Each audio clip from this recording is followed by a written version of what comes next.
কোরবানি কবুলের দুটি শর্ত আছে। আমরা আজকে সে শর্তগুলো নিয়ে আলোচনা করব।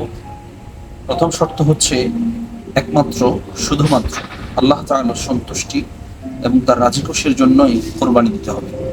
গোস্ত খাওয়া বা অন্য কোনো উদ্দেশ্য নিয়ে আমরা কোরবানি দিব না। যেহেতু কোরবানি আমাদের সামনে, আমরা এখনো পশু ক্রয় করিনি, আগে আমাদের নিয়তকে পরিশুদ্ধ করতে হবে যে আমাদের এই কোরবানি শুধুমাত্র একমাত্র আল্লাহ তাআলার জন্যই হবে। কারণ আল্লাহ তাআলা বলেছেন, ইন্না সলাতি ওয়া নুসুকি ওয়া মাহইয়ায়া ওয়া মামাতি লিল্লাহি রাব্বিল আলামিন।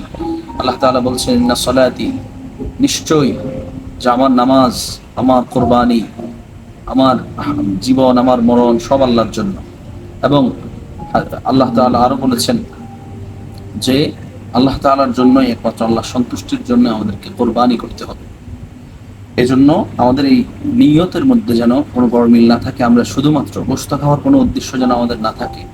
আমরা একমাত্র আল্লাহর রাজি খুশির জন্য কোরবানি দিব। দ্বিতীয় হচ্ছে, কোরবানি কবুল হওয়ার দ্বিতীয় শর্ত হচ্ছে হালাল উপার্জন থেকে কোরবানি দিতে হবে।